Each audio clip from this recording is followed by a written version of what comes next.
pledge allegiance to the flag of the United States of America and to the republic for which it stands, one nation, under God, indivisible, with liberty and justice for all.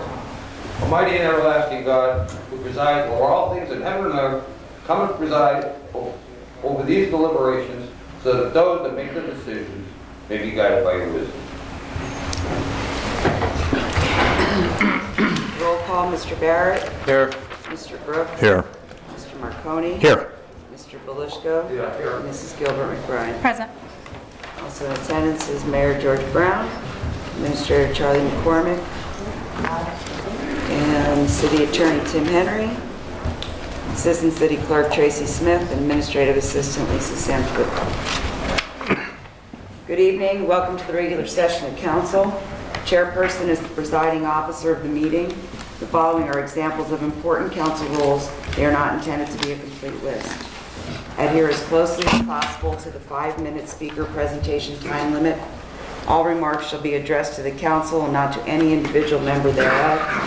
The chairperson shall preserve order and decorum, prevent attacks on personalities, and determine all points of order.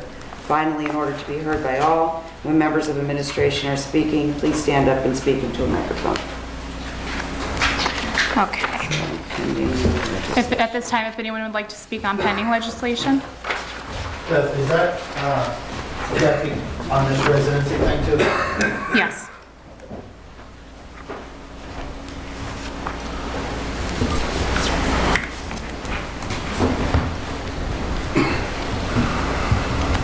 Okay, can you explain to me exactly what this is with this residence? I want to make a comment on it, but is that for all the employees that are currently living here? So just explain to me what it is so I can make the comment. I'll explain and then you have to finish your presentation, okay? Well, yeah, I mean, tell me what it is, because I want to, I know, I'm just saying. I've dealt with There's this. not typically back and forth. So all this is doing is changing the administrative code. I don't know what you mean by is it for all employees, because the unions, you don't have to live in the city now if you're a member of the union and work for the city. This is for the boards and authorities. However, it's not for every person on boards and authorities. For example, the Planning Commission. This would just make it for those 2 members of the Planning Commission who are professionals in their field. They have the ability to either work in the city or live in the city, but they have to be a taxpayer either way. Okay, see, what I thought this was about residency for all the employees. Because like 30 years ago, I fought this, saying, you know, this is what's going to, because they let the city attorney live outside the area. They let him live in Edwardsville. And that's what I thought this was about. I thought, because I know Tony George, last administration, let it so everybody could live out the city, which I think is a slap in the face of the taxpayers, that, you know, these are high-paying jobs and the people are all basically able to live outside the city. So I just thought you were taking corrective measures on that to make like all the city employees who make their living here to live here, and that's what I thought this was about. But I mean, I wish it was, but evidently it's not. So you'll hear from me soon. Thank you. Okay, anyone else on pending legislation? Okay. I'd like to talk about me. Oh, name for the record, I'm sorry. I was just going to say, Mark Shaffer, Wilkes-Barre. I'm on the agenda to be appointed to the Planning Commission. I'm interested in serving on the Planning Commission because I'm interested in serving our city. As you all know, I ran for City Council in 2019. I've been looking for ways to help my city. I think the Planning Commission in particular is a good use for me because right now, in May, I'm going to finish a master's program in public policy and public administration. In my job, I work at the Career Link where we help people get jobs. And the combination of these 2 backgrounds, I think that I have detailed understanding of how policy formation works and how to analyze good plans for the city and understanding of how data works. And through my work, I have an understanding of the workforce nature of our community. And I think that's something that would be very valuable on the Planning Commission, because if any new business wants to move in, if we want to talk about designating certain areas of the city for certain types of business, you really need to understand what the workforce of the city is like. If someone wants to come in and build a rocket research lab, maybe we don't have the people with the PhDs to do that. just sort of understanding what talent we have, what needs we have, and understanding what will work in the city and what won't.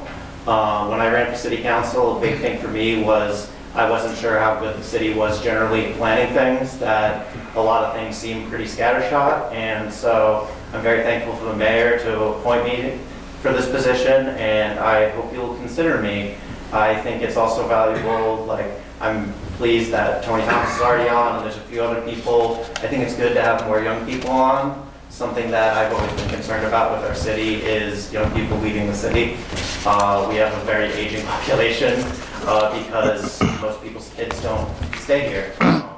I'm a transplant, and when I moved here, people told me I was crazy for living here and choosing to be here, but I believed in the city and I wanted to make it better. So I think it'll be very valuable to have more young people in government who can understand why those young people aren't staying, who go to the Wilkes-Barre area or whatever local schools. Like, we need to keep our young people here, we need to keep our tax dollars here, and we need some good strategic planning. So I hope you'll give me the opportunity to work with all of you and work with the mayor and the rest of the commission, and help make our city better. Thank you. Thank you. Okay, anyone else on pending legislation?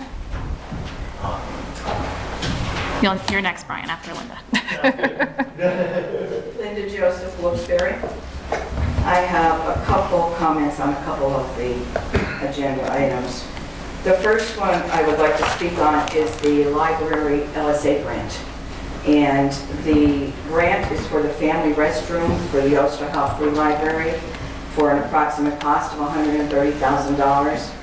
Just for a brief summary of what they're looking to do as a board member.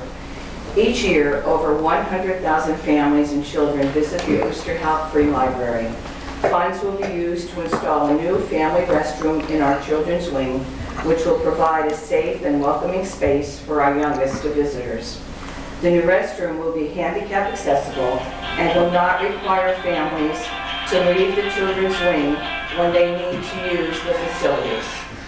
If we have any questions after, representatives from the library are here, so they'll answer any questions that you may have. The second thing is on the LSA application for the Hazel Street Wall project. Thank you, Mayor, for putting that on, because that has been a concern, obviously, of Councilman Brooks and the residents of Early on Mill Hill. It's really deteriorating in several spots, so we appreciate if you give us the vote for yes on that. The third thing I want to speak about is the appointment to the Planning Commission. And I have pictures here, if council would like to see them, of what you would be looking at is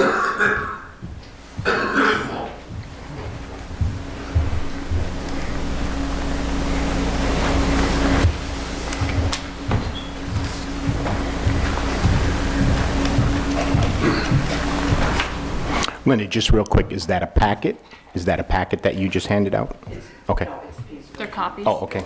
Okay. I'm sorry. So what it is a picture of the Christopher Columbus statue on Public Square that was vandalized back in June of 2020. And this picture was posted on social media by Mr. Shaffer. Also, on the second page, a comment that he made on that picture post that he was laughing as to watching it being vandalized. So obviously, there is no respect for the property on city-owned land, and did nothing to stop it or to denounce it. Instead, made fun of it. Is that the type of mindset who you would like to have serve on the Planning Commission? Council is going to vote, hopefully, to pass that first reading of the ordinance to put professionals on the commission, this first board that they're going to address. And since there is only one position that the mayor told us about, then I would think that you would want to hold that position once you pass it, to fill it with someone who is professional. But in my estimation, this shows that it was not something that was for the good of the city, and that there was nothing done that stopped it. Thank you. Anyone else on pending legislation? I know I just spoke, but can I had 2 or 3 minutes left, and now I've been attacked. Can I just say something real quick? Did you sign up to speak? Yeah, later. You could talk later. I'm sorry. Not before the vote again. I mean, we're also not supposed to allow personal attacks. Okay. Yeah, that's true. Go ahead, Brian. Hi, everybody. How are we all doing today? Dandy. Great. So I'm just, I would like to say, I would like to commend everyone who is on board for the ordinance for, asking for qualified professionals to serve on all these committees, particularly, the one mentioned here is the Planning Commission. I fully support that. And don't take that as any attack on anyone. not so. And then the other thing I would like to talk about is the sale of 3846 carryout. Being that I am in fact a design professional, I would like to know if there are any design guidelines. I know we had talked. I know the mayor had mentioned that we are looking at a strip mall. It's not 1980. Come on, guys. But we got to get with the program. We need to be, if we're going to be selling properties, we need to be working with developers who are looking to, make real investments and real change in our city. Strip malls aren't going to do anything. Drive down South Main Street. Look at South Main Plaza or whatever it is. That it's an investment in the city, sure, but what is the real value added? Right. And I think we can all agree that South Main Plaza isn't a great looking space, and also when you start to build things up, we should be looking at mixed uses, because when you have more people living in an area, that's how businesses thrive. Businesses need people, and inversely, people need businesses. So when you start looking at mixed uses, that's when you see significant gains. And that also increases if you're looking at a property that is a strip mall, the value added is minimal, because you're looking at a lot of parking and not a lot of actual real estate, actual building space. But when you start looking at 2, 3, 4 stories, that's where you start to see real change in the property value. So, yes, it would be great to reactivate this piece of land. It's been way too long that it's been empty, but I think we need to, and let's have, I think the city needs to be having I don't want to say dissuade, but I think we need to have conversations about what would be mutually beneficial for these property owners, the community stakeholders, and the city. It can't be a strip mall. Strip mall's terrible. And the aesthetics of parking, you guys have heard me talk about parking before. Parking is terrible, it's hideous. No one wants to look at that. Well, yeah, if we just have a little bit of a conversation about, and even, I know some of y'all don't like me, I don't really care. But have a conversation with Larry Newman. He's like me, but smarter and nicer. I know you guys like Larry. So, yeah, just talk to Larry and see what his suggestions are. And that's all I got. Brian, we like you. Yeah, Brian. Well, thank you, I appreciate it. Brian, What would you reckon, why in that location? yeah. Interested in hearing what you would think. So it's interesting because that is I could see that area being, because that's right at the corner of Academy and Carryout, correct? A little bit So down. I could see that being a small, and it already services that. It could be a small commercial, a neighborhood commercial area. And it could have a little bit more business, a little bit more, it could, I would say it needs to be 2, 3 stories of either work-live units or mixed use, anything like that. But it can't be a strip mall. Strip malls are terrible. So Brian, more specific, you're saying mixed use. How about more specific on that? I mean, it would just be, it would be some kind of commercial, whether it be restaurants or offices on the first floor, and then residential units above. Thank you. 2-3 stories. It doesn't need to be much, but just not a strip mall. I would be more than happy to send council some precedent on what might look good. I don't have anything on hand. Okay. But I would be more than happy to send some ideas. And like I said, I think the big thing is just having a conversation about, with the prospective owner on what they want to do and what would be, like I said, mutually beneficial for the city and the developer and the community. Okay. Thank you. Thank you very much. I know that area to my district. Right. I know it's been vacant a long time. Well, the mayor wants to get on the tax roll. Absolutely. And I know these guys personally, Okay. each one of them, and they're great guys. They'll do it right. And because it's been vacant so long, I'll take anything else. Right. Get it on the tax roll. I think if it's safer, Right. create a better neighborhood. Right. I definitely agree. I think it's at least worthwhile for the city to have a little bit of a dialogue and kind of try to feel them out a little bit and see if they would be willing to at least explore other avenues. Okay. Like I said, I'm not saying it Somebody's like. knocking on the door, and say, hey, Yeah. buy that. So it's been vacant a long time. It's like I said, it's fantastic. I grew up down that way, and so I would go over to the pantry quick and the Sunoco over there all the time. So I know that area, and I know it's been vacant a long time, and it is absolutely an eyesore. And seeing any kind of improvement there would definitely be great. But if we could at least push and say, at place that just have some nice healthy dialogue and say, look, this is what we think it's great that you want to develop this, but have you thought about X, Y, and Z? Thank you. Thank you, very Brian. Thank you. Thanks. Okay.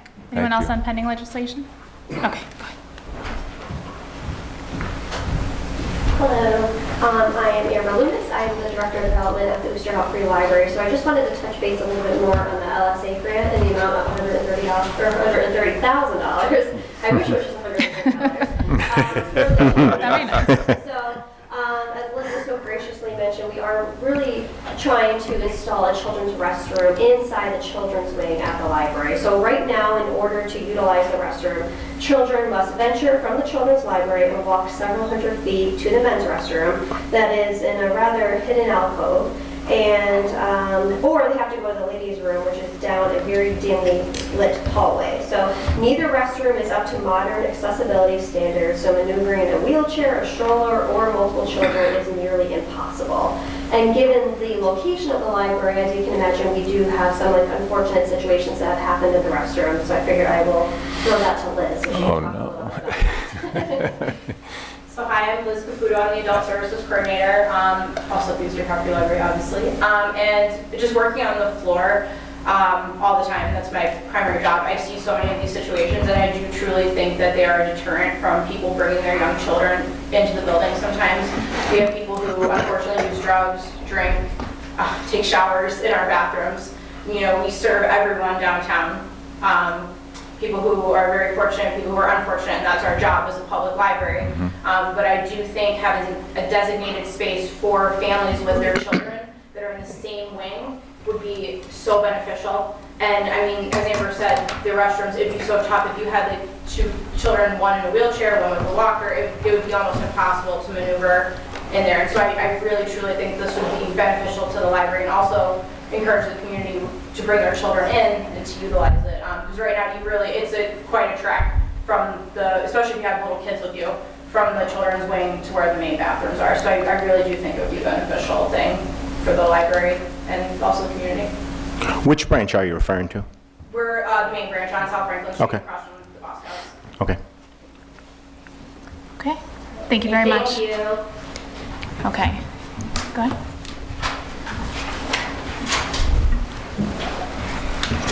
Lois from Wilkes-Barre. I wasn't planning on talking. I just wanted to pop up what Brian said about the strip mall. I also grew up in South Wilkes-Barre, and I've seen how much it changed since the 80s when I was a kid.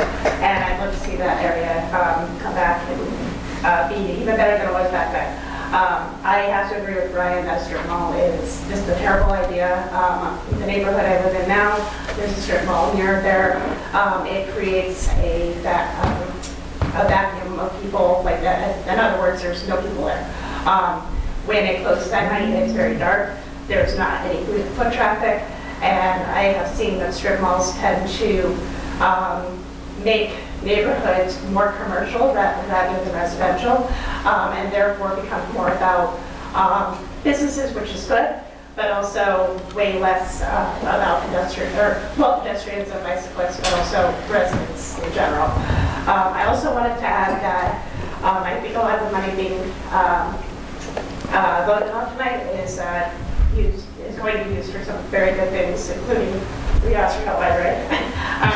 But I want to also impress upon the council and all of the boards to start looking to the future. And the future is not cars. The future is pedestrians, public transportation, and bicyclists. I think some of this money could be used to put in bike lanes, to improve sidewalks, to improve accessibility for handicapped people, and people that just don't want to drive. They don't have the money to drive. So I hope some of that makes sense. Like I said, I wasn't planning on talking, so I just wanted to add that to the conversation. Yeah. Lois, one thing that makes sense and what we can do is go to zoning board meetings. So for example, strip malls don't need to have cars in front of them. The commercial part of it can come right up to the sidewalk, which makes it more pedestrian friendly, gives it an atmosphere of having more of a classic neighborhood business district, such as one what we're trying to redo and recreate on Hazel Street. And you could even have parking behind it. Like, one of the things that drives me crazy, where we absolutely failed, is the Geisinger on South Main Street. That should have been up to the side, even with the old Planners Building, and you go behind it. I mean, probably one of the best places I have seen recently, Corning, New York. If you go to Corning, New York, their downtown street is absolutely perfect.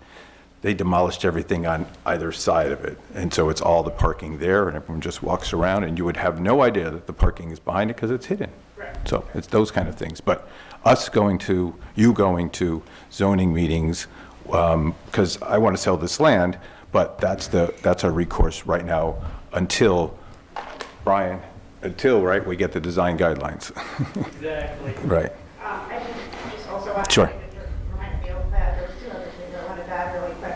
I think that we need to also be very careful when we say it's better than nothing.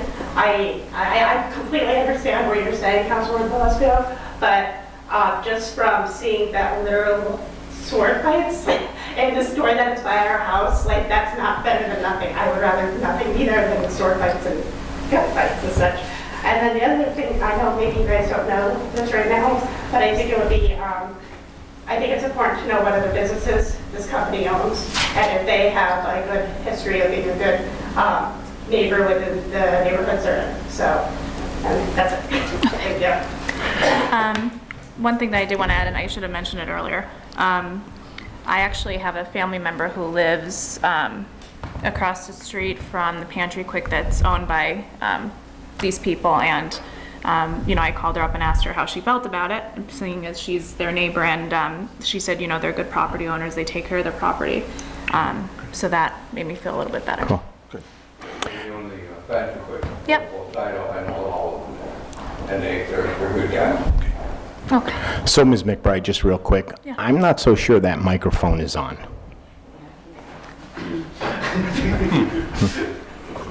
There's a green button on the bottom, Bob. Is the green button on?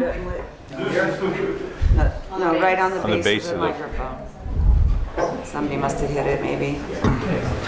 Testing, 1, 2, 3. There. Beautiful. Okay. All right, all right. Okay. Now, Vote. okay. Is there anyone else on pending legislation? Tony. Mr. Thomas, nice and loud for you. Thank you. Not that I think I needed any help with that. Tony Thomas, 18 Oakley Lane, Wilkes-Barre. Wanted to talk about the appointment of Mark Shaffer to the Planning Commission. And I want to stress that my opinion is of myself. I'm not speaking on behalf of any member of the planning board or the board itself, just speaking as a private citizen who happens to serve on the planning board. So I just wanted that to be clear. I would urge council to support Mark in his appointment to the board. I've known Mark since about 2019, and during that time period, certainly he and I have had plenty of disagreements over policy, which I believe he can certainly attest to. I believe that his heart is in the right place when he has sought appointment to this board.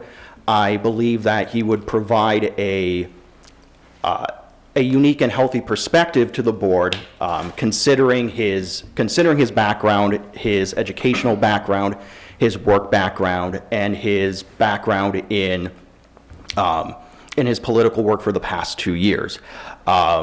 Suffice to say, I know Mark is, to say the least, controversial, as previous comments have suggested.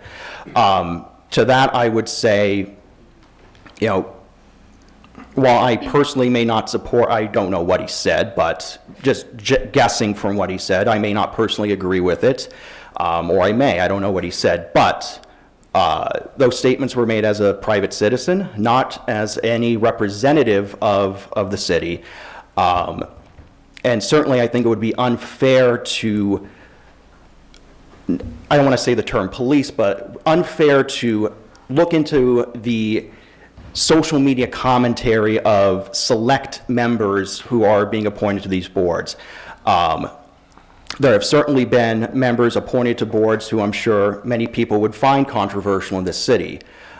Some may have been appointed to boards who may have been in the newspaper for certain comments or actions that may have been sustained during their own personal life. Certainly, those folks were appointed to the boards regardless of their own personal comments, which some may find distasteful. I believe Mark would be professional enough to conduct himself in a manner becoming of a member of a city board and authority. And certainly if I'm wrong about that, there are means to deal with that as a board and authority. I would say to council to give him a chance by appointing to this board to provide some diversity of opinion to the board. I think we can certainly use it in the city moving forward. And like I stressed in the beginning, these are my own personal comments on the matter, but I would urge council to consider his appointment. Thank you. Thank you. Okay, anyone else on pending legislation? No? Okay. Council would like to vote on the resolutions. We're going to pull the Mark Shaffer appointment to the Planning Commission. Vote on that separately. So we're going to be voting on, we're going to do a consent agenda for everyone except the Planning Commission, and we will include the minutes for that consent agenda. So we'll need a motion and a second for that. Motion. Motion by Mr. Brooks. Second. Second by Mr. Belushko. Mr. Barrett? Yes. Mr. Brooks? Yes. Mr. Marconi? Yes. Mr. Belushko? Yes. Mrs. Gilbert McBride? Yes. And then we'll do a separate vote on the appointment of Mark Shaffer to the Planning Commission. I'll need a motion and a second. Need a motion and a second.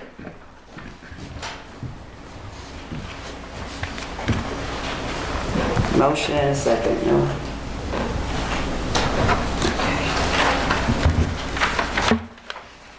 And now we'll do the vote on the ordinances. We can do those as a consent also. So we'll need a motion and a second.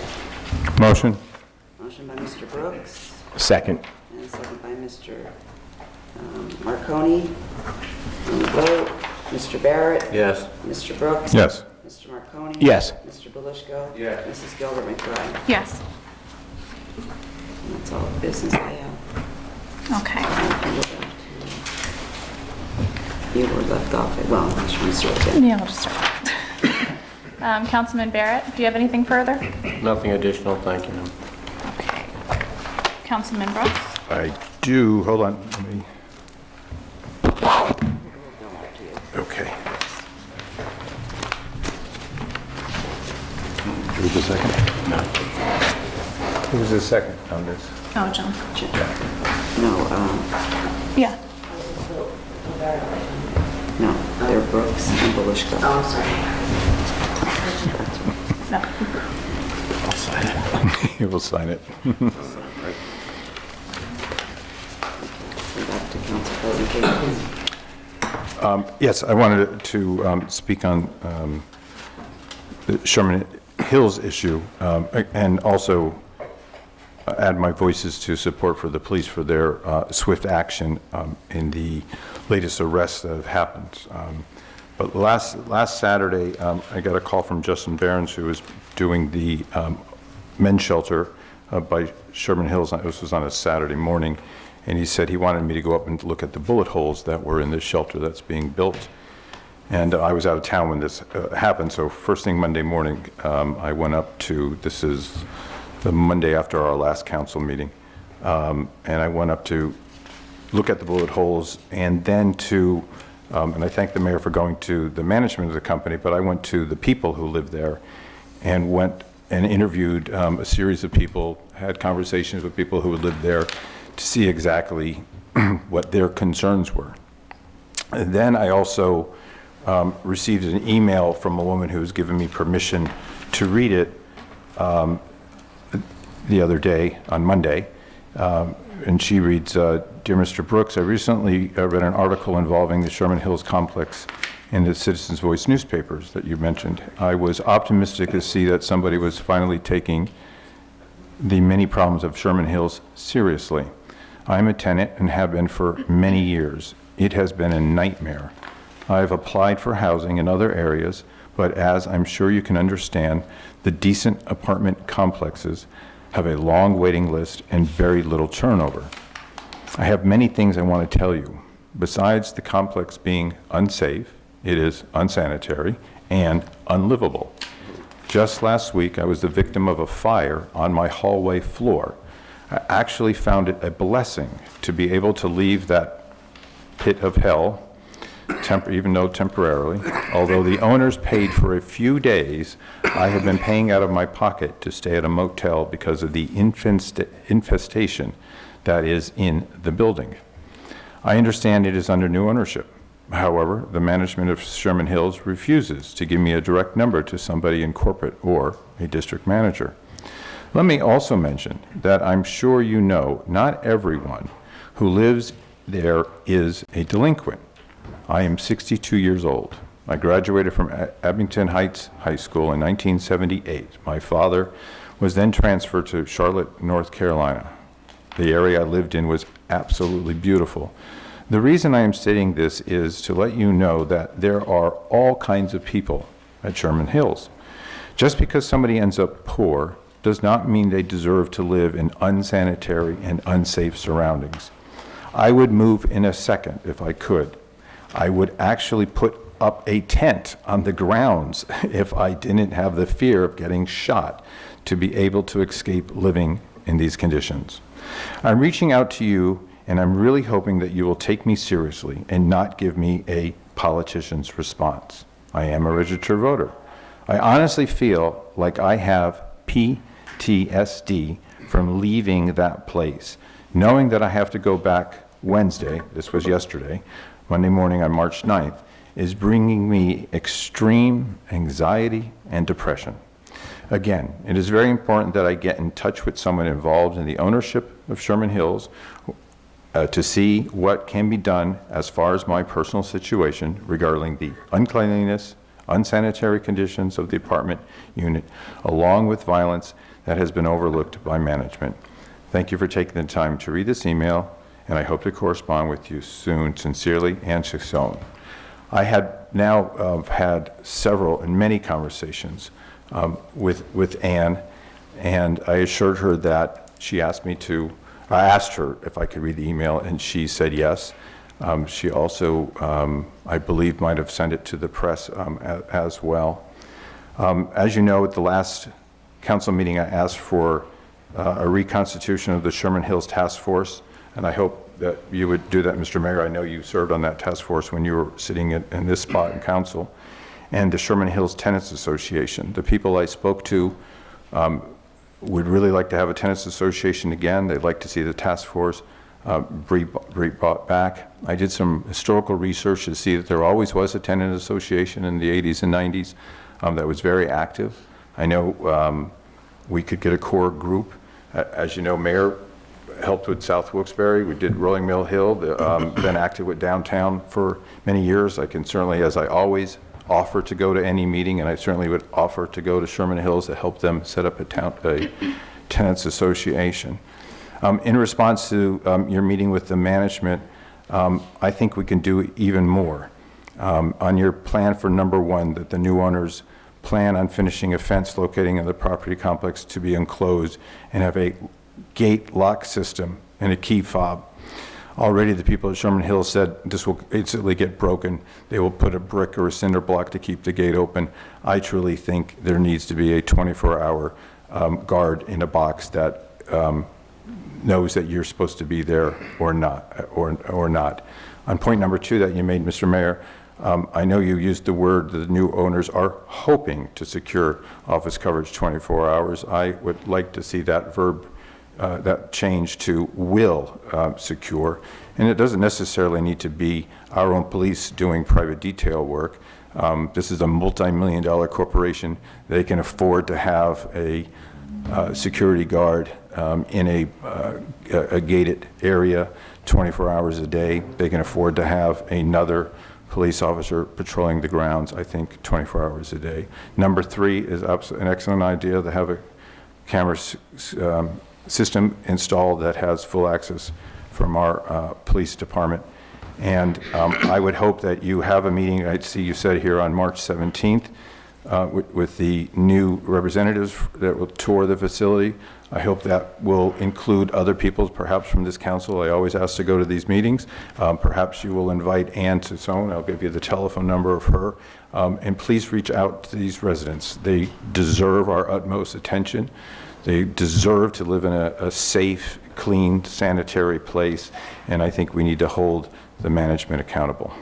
Thank you. Thank you. Is that all?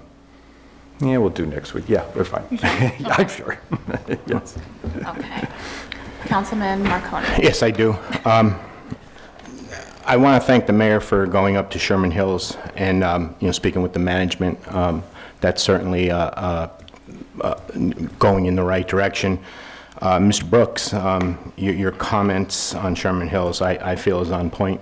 I really feel is on point. Getting back to the shootings too, I just want to thank our police department. Chief Coffey did such a great job, gathering the evidence, making the arrest in a timely fashion. So I just want to, I do want to thank them. I have a report here from the Times Leader. It's March 9th. It's showing here about the shooting, and on the bottom here it's saying that our code enforcement condemned one of the residents involved in this. It was 17 Beaumont Street. That's in my district. I'm concerned about the shootings all over. This 17 Beaumont Street, I turned in several times. I just found out that it hasn't been inspected. I know we are looking into inspecting them. Charlie sent me some emails because I had some current concerns, and I did get emails back from the administration that we are going to take a look into that. I'm just thinking if they were already inspected, maybe things would have turned out a little differently. I'm not too sure. Charlie, just a quick question, and I asked about this every now and then, or the mayor. The ARP, our American Rescue Plan finances. I was wondering if you can tell us roughly where we are right now on spending, if you have any idea on when we're supposed to get more money? Is that it? No. Okay. All right, if someone would like to answer them, they could now. The second branch of money is supposed to be released in June. I don't have it accurate right now off the top of my head. I can work through the numbers with Brett and I'll let you know. Just to let you know, nationally, there was an attempt to move some of that money last night and not release some of the money and use it for other sources down in Washington, D.C. So my general view is until we have the money in the bank, don't necessarily have the money in the bank. Okay. Because they did attempt to move billions of dollars once they Okay, and then also regarding the American Rescue Plan finances, I was hoping that you guys, I was hoping that the administration would be able to give us a monthly report on the finances. If you guys can get that to council, maybe by the 5th of the month, so we could take a look at the finances as well. And then finally, coming back to the potholes, I know I mentioned this before earlier, maybe about a year ago, about a pothole machine. One of these single-driven machines. I think I mentioned it about a year ago. Mr. John Sikorsky had mentioned it several times also during our meetings. I was just wondering, maybe we can take another look at maybe purchasing one of them. I know they're costly. I know. I think last year, I think one of the top of the lines were about $500,000. That doesn't necessarily mean that we have to get a top of the line, but I really think it would benefit the city if we'd be able to somehow or other come up with some money for that. Maybe another street cleaner or two. That's all I have. Thank you. Madam Chair, Mr. McCartney, you made me think about something in relation to this. You said a house bed reported on Beaumont Street? Yes, sir. And wondering if perhaps a lack of inspection may have led to. Yeah. I'm wondering, it just made me think right now that perhaps we could also ask for more timely reports about when inspections are done within our districts. I mean, I certainly get these phone calls. It's something that I think would behoove us to have more information of what is inspected. It would be pretty awful if something was not inspected and had led to something tragic happening. Sure. I also was told that there's new owners. Okay, I understand, but let me just touch base quickly too, if I may, on inspections. I know I speak about them a lot, but there's a couple reasons. Safety of the tenants for these inspections.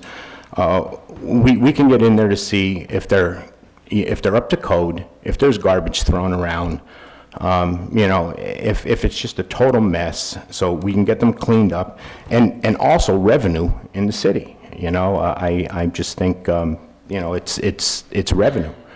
Who doesn't want revenue nowadays? And especially right now, when Mr. McCormick had just said that we possibly might have some money cut from the APR. So that's some of my thought process on these inspections. Thank you. Thank you. Do you want me to answer that, Mr. Marco? Sure. First of all, the shootings are not because of a... Mr. Mayor. Bob. Hold the mic down there.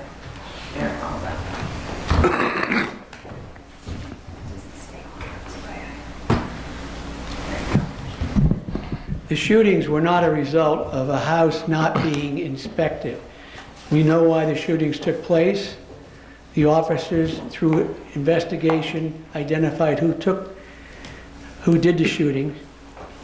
If that house was deemed not livable, it was for other situations that we know about now, but they were inside the house. And the way you're reflecting this is wrong. That shooting would not have been prevented with that house being inspected. It had nothing to do with the reason that those shootings took place.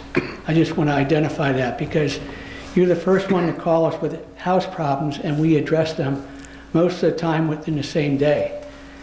But when you make a reference that maybe if this house was inspected by code enforcement, it would prevent a shooting, that is absolutely wrong. And we know the reason why the shootings took place. We identified them, and that's why people were arrested. So I have to take offense to what you said. Mr. Mayor, I was not, I had no intentions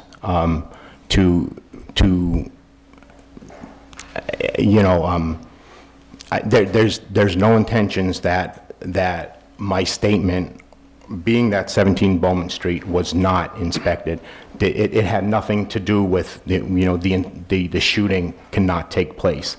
My thought is that, if this was maybe inspected before, maybe some of these people would not have been in that house.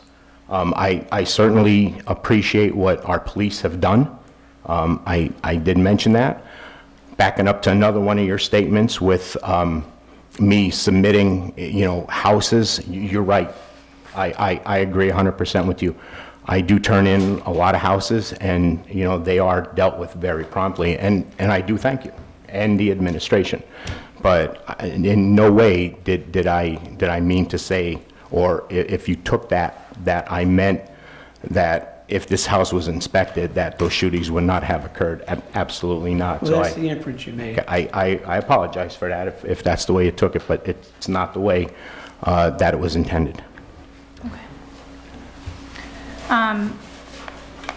I think that I asked for access to the database where we keep inspections a long time ago. I don't expect to ever get access to that, but I think that, as Councilman Brooks said, that I think that having month or quarterly even reports on our inspections would be very helpful. I don't know how many times, over the course that I've been on council that, I've turned in various properties and, they've never been inspected. And our database is only as good as the information that's put into it. And I just think overall we need a better system for our inspections. And I do agree that we should also have a monthly report of our American Rescue Plan funds. Okay, Councilman Belisco. A friend of mine called me, I guess North Meade Street, parking is terrible. And I want Charlie to follow up on it, which must have left. Bill Harris is aware of it, but it has happened so far. But the house next to my friend is now as of like 2 days, and they have a handicap parking spot out front. Obviously, they don't need it anymore, and I'm just asking to full poles up, and they'll add some parking in the area. That's all I got. Okay. I have a couple of things here. First, there was an executive order that was issued on December 7th of 2021, and it was regarding a parking enforcement attendant who was making $30,129. He was moved to the position of fire department manager for $52,500. The same position was recently advertised for $32,000. So I was just wondering what part of this new role for the employee constitutes a $22,000 pay raise. Want me to answer that? Sure. It was a temporary movement, and when the temporary movement takes place, the person taking the temporary position has to be paid what the person was being paid when they were on a leave of absence. It was a temporary salary adjustment only while they did that position. That position now has been bid because we received a resignation from the person that was out on medical leave. Once the resignation was received, we wrote the job description and reposted it at the true salary. But because that gentleman or woman, whoever goes into that position, they have to assume that current rate that that person is out on leave is getting, part of the CBA. Can't change that. That's the way it's set up through the collective bargaining agreement. How is this person chosen to temporarily fill that position? That's an appointment by the mayor. I have the authority for 90 days to make a temporary movement, and I looked at the qualifications that were needed based on Chief Coffey's recommendation and Delaney's overview and Chief Clappett, what they needed for that person. And the person that I chose, it's my decision to move them for 90 days, I believe was the best decision because that person did an outstanding job. So that was my decision. That's how he was moved. Okay. Now, is this person also getting overtime in this position, or? You have to pay overtime after 40 hours. I'm aware how overtime works, but I was asking if they are getting overtime. According to collective bargaining, I have to pay overtime after 40 hours. So if that person worked over 40 hours, I have to pay them time and a half. Again, I'm aware how overtime works. I was asking if this person has been getting overtime. If the person worked over 40 hours. Okay, never mind. Never mind. That's how I answered that. Okay, whatever you say, Mayor. You should know that. Yep. Okay. Lastly, I just kind of want to echo off of what Councilman Brooks said regarding Bill Harris and how there needs to be a succession plan in place. And again, this is nothing against Bill Harris. I think that he's doing a fantastic job, especially for only being one person in the office. However, I can attest that he definitely needs more people because months ago, and I'm sure all my colleagues realize this as well, I asked for Bill Harris to check out the parking situation on the corner of Sheridan and East South Street. And I brought this up time and time again at council meetings. Like, I probably brought this up about 10 times now in public. And still nothing has been done. I mean, my husband almost got hit by a car coming out of that intersection last week. So again, nothing against Bill Harris, but I do think that he needs help in that office. That's all I have to say. Okay. We are going to move into public comments now. Linda Joseph.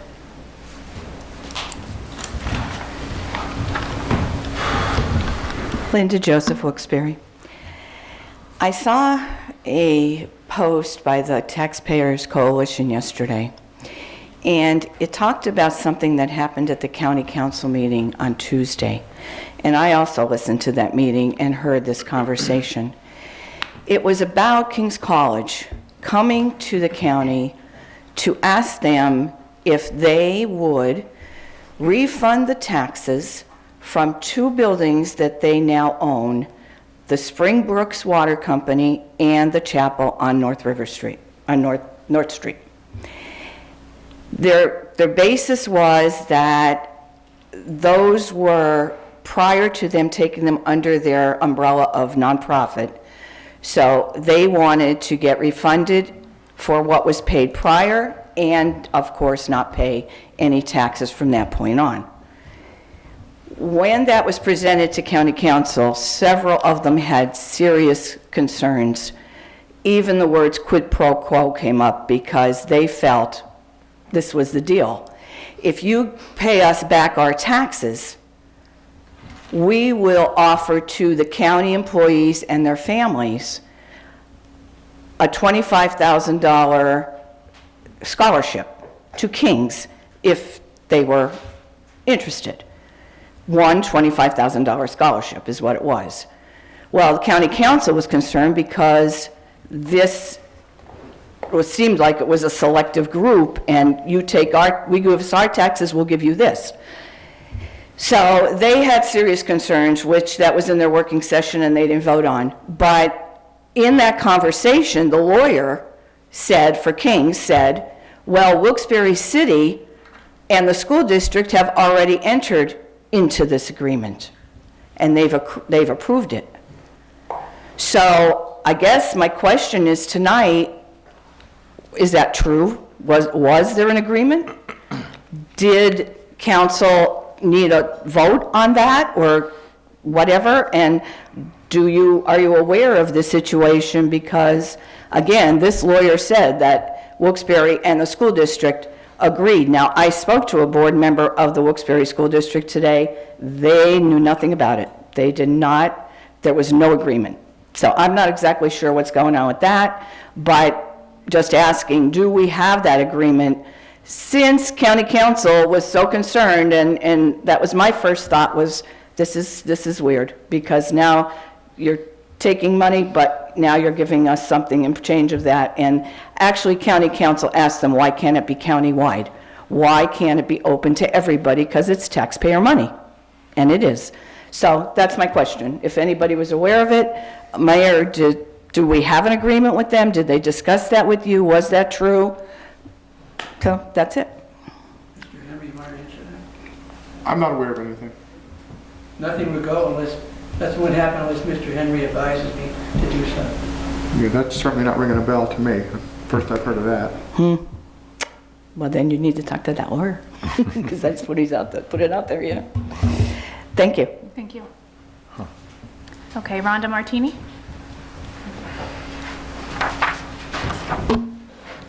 I don't like talking to these things. Hi, I'm Rhonda. I'm from Bowman Street in East End. I've talked to Mr. Barrett before. My mother has gone and talked to the mayor with my brother. I live on 223 Bowman Street. You redid the alley in back of my home maybe 2.5 years ago. And ever since you did that, my yard gets flooded for days. I have video of it pouring in my yard. I'm at the bottom of a hill. It comes down, there used to be like a brim going across, and it goes down the alley. Now the water comes right through my yard, rushing in one end, and it flows right out the other end. My yard is wet, like a lake for days when it rains, or if somebody drains their pool. Mr. Barrett, I took him, I showed him. We've been to the mayor's office. We've had my mother has gone down 4 times. I spent $150 of my own money putting in the steel barriers or something. I have it written down that my husband told me because he didn't want to come. And I mean, I already spent $150 of my own money trying to fix this, and I'm not getting it fixed. I really need you to come and fix that alley again. We've lived there since '72 and never had this problem. If it rains, we can't even enjoy our yard, and I have a big dog, so having that water laying in my yard is not helpful. If you want, I could show you the video of it pouring in and pouring out the other end. There's the brim there's still a brim there going around the corner, but it used to be all the way in back. I've checked other alleys, they have it. I do not, and I can't live like this much longer. I have a beautiful yard that we can't even use when it rains or if somebody drains their pool, because their pool water comes right into my yard, which it never happened before they did the alley. So I need something. The mayor said it was going to get done, Mr. Barrett said it was going to get done, and nothing has gotten done. And it's summertime's coming up, and I can't live like that through the summertime again. So please help me. They put up wasn't there some sort of curbing or something put up a year or two? There used to be, yes, and I showed you where it's around the corner, but it used to be all the way around the back. Now I have the video, it just pours right in, and it's actually, it's corroding, it's damaging the base of my garage now. So like, it's really causing my yard a lot of damage, and I mean, it pours in, and then it pours out the other end. We're even losing soil in our yard. I mean, it's causing a big headache. I mean, I don't know what else to do. I asked the mayor, I asked Barrett, I don't know, and this isn't my first time asking here. I've asked several times, like, I really need some help. That's all I have to say. Okay. Mayor, do you have an update on? Not an update. Butch is in here. I will address Butch first thing tomorrow morning about it. I know generally where it is. Yes. Generally, but it was a project that had been accomplished, prior to this administration, so I got to find out the background, and I will follow up on it for you. Okay, I would really appreciate it, because I can't go through another summer having my yard flooded, and it's ruining my yard. How about if I come up tomorrow, you can show me personally? I would love to do that. Sure.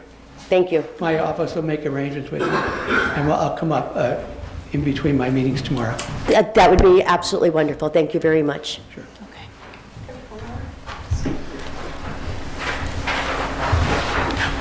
I'll wait until she's done with this.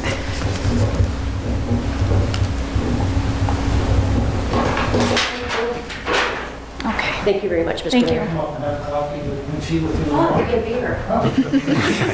I can't do fire water to the Indians. Am I next? Yep, you're next. Thank you. I'm very concerned what Ms. Joseph just said, and I concur with her. I think that somebody should look into that I mean, if they're saying that the city's involved, I think somebody should do something about it. And Ms. Joseph herself, as a citizen, she could go file a private criminal complaint and just let them subpoena what they got, but that gives me some real concerns. Also, Beth and Kathy, did you notice, like, whenever I overstay my welcome here, I get thrown out, but yet we let Mr. Ferry go on and on and on, and I don't think you're running the meetings like you should, you know, and we're worried about money. You're questioning what the mayor did with this appointment, and it sounds like down at the fire department or wherever it was, he was following union rules. But yet, on the other hand, you voted to give Kathy a $20,000 a year raise, which I think that is a slap in the face to the taxpayers. But yet, because she's in your club, that's what I would consider this council, a club, that's okay. Give her a $20,000 a year raise instead of maybe a $5,000 a year raise. And she's already proven she can't run the meetings properly by letting you blabble out over the rail. Remember a few weeks ago when you said, I know I shouldn't do this, but yet you were able to talk to people over the rail. But yet when I try to do it, I get thrown out or Mr. Carr gets thrown out. And I think you should buckle down on these rules. What's good for one is good for the other. And if you're so worried about money, let's take that raise back off her. And Mr. Marconi, you also brought up about money, about bringing money in. Bringing money in. But yet you have signed up with your wife who's on workers' comp and taken, what, over $30,000 a year now with this, plus your life insurance? Bob, you have to address council as a whole. I am addressing, but I have to do, You have to address council as a whole, please, all right. okay? Well, how do I, Mr. Henry, tell me something. How do I bring up about Mr. Marconi and him getting that $30,000 a year and his wife on workers' comp? How is it fair? Yet he's about talking about bringing money in. And then we have Miss Gilbert, right, who put her husband and child on the health care this year. That's another $30,000 a year. And then we got Mr. History Maker here, Mr. Bob, Brooks. I asked you to address council. I'm trying to. I'm asking. You're not trying at all. I'm trying to ask the attorney Mr. Henry, you're the attorney for the city, and you also represent the citizens. How am I supposed to bring up about Mr. Brooks taking his buyout when you got Mr. Marconi? Bob, please address council as a whole. If you can't address council as a whole, you're going to be asked to leave. This is your final. Whole council. What I'm trying to bring up is what Mr. Marconi said about money. And I'm pointing out how we could save money by getting rid of all these health care benefits. And it's not only the health care benefits, it's the pension. And I brought out, I believe that my figures are right. These past council people who were able to count their part-time service towards a full-time pension have cost the taxpayers over $2.5 million. And it's wrong. And then on top of it, right, when I watch you what happened with Mr. Shaffer, but yet we have Mr. Belushko curse, not once, but twice, at a businessman who came here to address the council and was cursed at. And it was a rotten thing to say that to a businessman. But yet we just had what went on with Mr. Shaffer. That was okay. Didn't stop them. I don't know what he did or what he didn't do. But I'm telling you, if you people are concerned, let's do away with this pensions and the health care. And now I find out, I don't think it's a personal attack, but there's a council person on here, and believe me, I was behind on my taxes for years. I believe all my city taxes are caught up, but now I believe there's a member, and I'm not going to bring the person's name up, that owes over $10,000 or $15,000 in property taxes in the city. And I'm not going to bring it up because maybe he run into trouble. But I think what's going on in this council is ridiculous, totally ridiculous.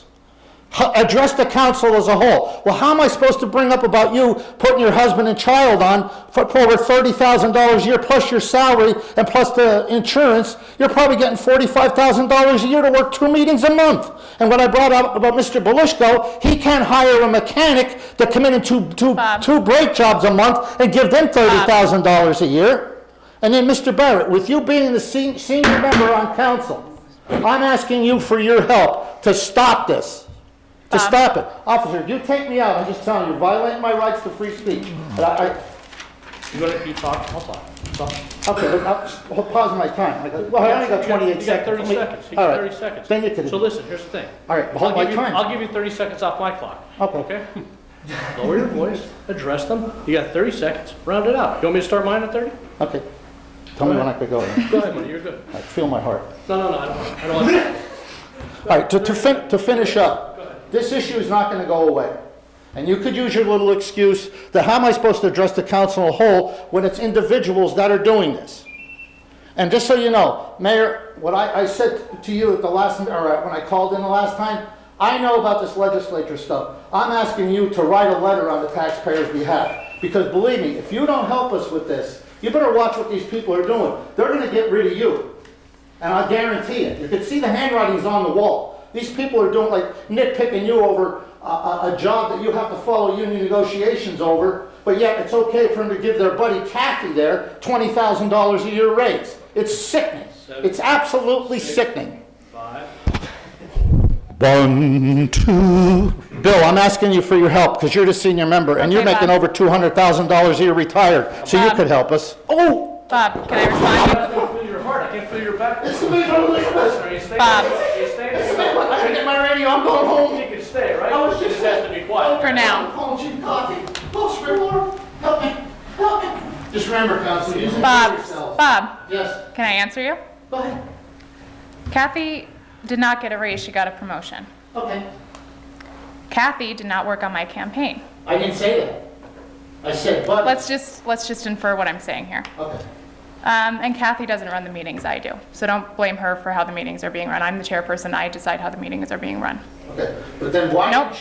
didn't she stop Bob. you when you talked over the rail? Bob. You should have been thrown out of the meeting yourself. Maybe I You should have. talked over the rail, Bob. and you should have been thrown out too. Bob, please. And like I said, these are nothing but a little political club, and taxpayers watch them. Because watch, I'm going to get maced now, and then I'll get sued for the real stuff. Please. Are you going to keep taking that $30,000 a year? Bob. This isn't a council. This is a freaking circus. You know what? You need to bring Okay. that Chuck Barris in here. This is like the Gong Show. You had your time, come on, I asked you not to make me do anything in your name. Bye, Linda. I miss you. No, you had a long time, buddy. Come on, have to go. Bye. Take care. Okay. Okay, well, now that we've had a little palate cleanser. Mark Shaffer? That's a tough act to follow. I'd like to commend our officer here for doing a good job at de-escalating. I should have recorded that for de-escalation training. Sorry, now I've lost my spot a little bit. I just want to say, of course, I'm disappointed to not be appointed. I'm a little sad to see personal politics get into this instead of discussing qualifications. Just real quick, it's not really worth responding to, but the thing that, because you're not all going to get to see it, the thing Linda Joseph handed out, it was during the Black Lives Matter protests, and people put signs and sprayed with silly string. I don't know if that's vandalism to you, but if you've ever been to any college in America, I've seen a lot worse things done to the president's statue of that college that they do every year as a joke. And this was done as an act of political protest. It was signs discussing Black Lives Matter, concerns about representation of historical figures they don't like, and I was just sharing that people were making a political statement. I don't think that's a reflection on anyone's professionalism. And Bob goes way over the line, but I do agree that this is not the first time that someone has used council as an opportunity to just lambast me in a way that is unrelated to the agenda, and I wish that that was enforced a little more consistently, and I wish we could all work together better. The one thing I did want to say on the discussion of inspections and quality of life, I do think that the idea of a searchable database, not just for you guys as council, but for the public as a whole. A lot of cities do have that, where there's records of what has been inspected where. It enables people who are looking to move in, looking to buy, that they can know what the housing has been like. And it's something that I talked about when I ran for city council. But at the same time, I do find it a little frustrating to see city council talk about how we need more people to do inspections, we need more staff here, less staff there, but anyone else who goes to city council meetings regularly can tell anyone that those budget meetings, you guys say, here's the budget, yes, okay. If you guys have problems with staffing levels, you should probably bring it up during the budget and not just have a 10-second work session when the budget comes up. It's kind of frustrating that these issues seem to only come up when there's some controversy that makes it politically expedient to bring up. A lot of this seems to be just scoring political points and not genuine. If you want to hold Sherman's Hill ownership accountable, which seems totally fair, we do have regulations on the books that aren't enforced as they should, but I've talked to people who are housing advocates and are interested in housing regulations, and ours are loose. There's plenty there that needs to be reformed, and any of you could go write an ordinance right now to try and update it, but it seems to only come up when there's something in the news or someone writes an email. So I just want to say I hope that you will use this as an opportunity to the next time a budget comes up, advocate for new hires, or to write new regulations that can more clearly enforce the regulations that we have on the book. Because a lot of people I've talked to have said the reason they're not enforced is because they're unenforceable. So I think we need to work our ordinance code to make it so it will actually work. Thanks. Any response? I will say, Mark, that, and I think that you know this, each time a budget comes up, I always try to make recommendations. But I will say, I mean, you see what kind of response we get when we ask questions about overtime. Probably not the best response. That's all I'll say about that. Okay, anyone else? Okay. Brian Fair? Two more. Hi again.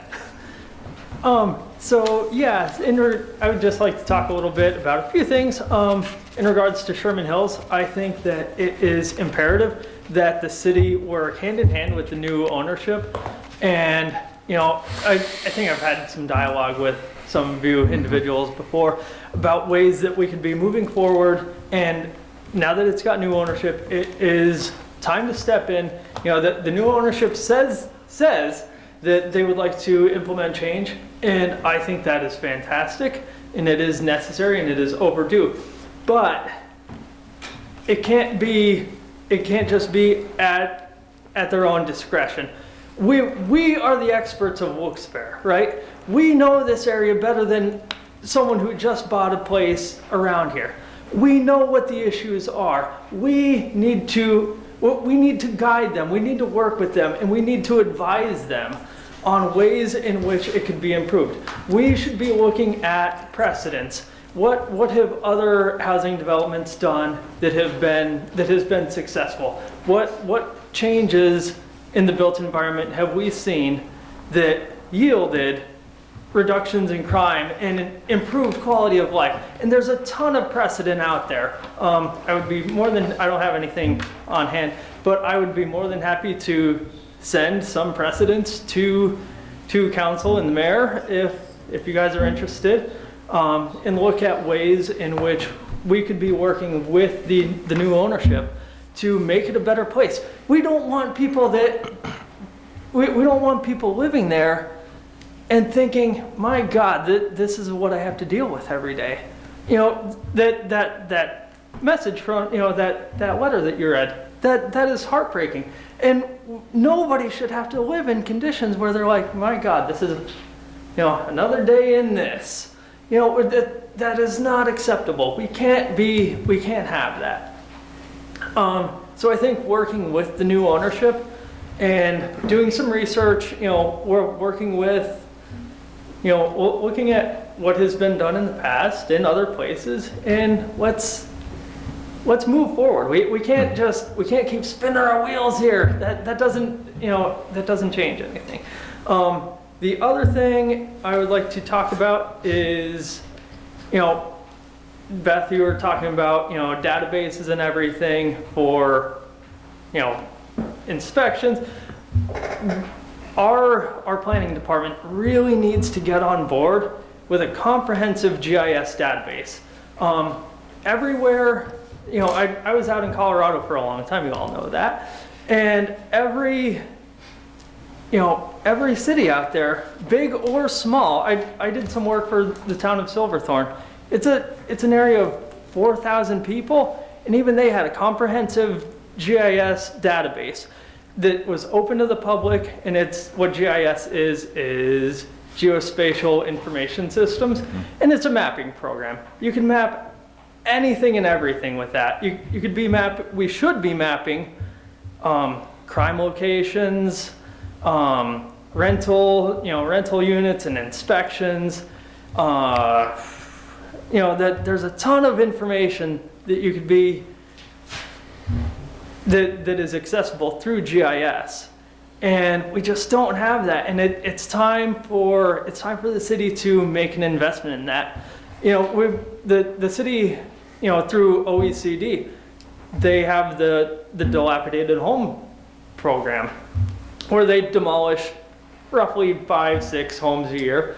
Those need to be mapped out. We need to be able to identify where things are taking place, so that we have an idea of, you could look at trends that way, and you could look at patterns, and you could say, okay, well, we've done homes do here, but this area hasn't really been touched, and you could be mapping out where dilapidated homes are and candidacy for that. So I think it's time for the city to really buckle down and invest in good GIS information.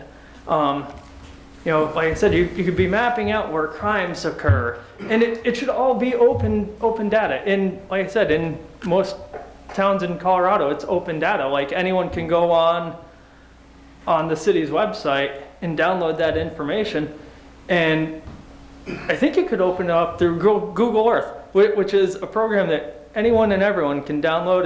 It's on everyone's computer, So we need to be getting information out to the public, though. I think that's the best thing we could do, is to, when you have a well-informed public, man, we could really be, we could really start moving places then, get people interested, get people excited, get people doing some research on their city, And yeah, that's all I got, though. Brian, you 2 weeks ago, after the last council meeting where we talked about Sherman Hills, you sent me some ideas, or a plan of ideas. Please also share those with the mayor, since he'll be the one going to the management meeting. Absolutely. And then on this GSI, I believe you were working on trees at one time, correct? To map out all the trees. I don't know if it still exists. I had a tree layer, which was like thousands of point units. I think I did import information based on, at that time, homes that were demolished through OECD. John Sikorsky and Ian Hughes mapped out where dilapidated homes were. So I think I have a layer for that, or had a layer for that. Because one of the things, at least with the trees, you can map the current trees are, but one of the things I'm very concerned about is the empty tree lawn spots, where particularly you can clearly see them in town. I mean, you can see them throughout all the neighborhoods as well. Right. There's a reserved spot for a tree, the blank spots, and then that way the tree commission has the appropriate data to work on how they want to address those situations. Right. Also, I would assume we could map parking spots. Yes. And surface parking, and then garage parking. One of the things, I mean, I would love to see this, because the nerdy side of me that loves this stuff, I would be addicted to it and looking at it all the time. I only have aerial views of downtown, and I share these things from time to time. And if you look at an aerial view of the central part of the city in 1960, and compare it, the last aerial view I have is 2009, when the River Common project was done. Okay. How we lost a third of our buildings to surface parking lots. Right. And when you see it, a visualization of it is very depressing. It is. Very depressing. So I hope we can get on board with this because I think it's absolutely a great tool for not only us, Tree Commission, Planning Commission, but also for the public in general. Yeah, like I said, it's definitely something that is accessible to anyone because, like I said, you could open it up in Google Earth, which everyone everyone has access to.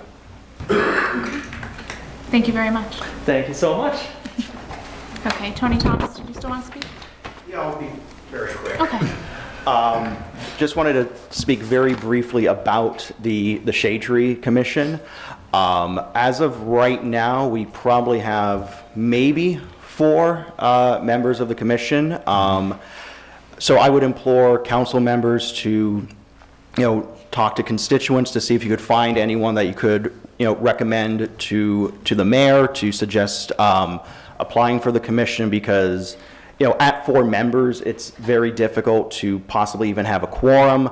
It's difficult to really get anything done at this point with such a few, such a small body of membership. Many of the other boards are closer to 7, 8 members. So I would just ask to, over the next couple months, if you could think of anybody who you think would make a good member and suggest that they apply through the city, I would greatly appreciate it because at this point with the current membership of the board, we're sort of, the commission really needs to have a reorganization meeting and reappoint a new chair, new vice chair, and a new secretary. And with only 4 members, I don't believe that's really feasible because we would be, how can you really run a committee like that with only 4 members? So I know we were working on looking at some grants and some other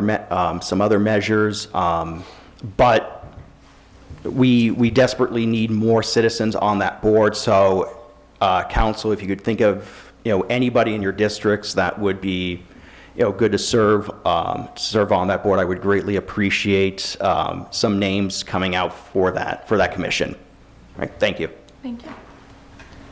Okay, anything else for the good of the order? Motion to adjourn?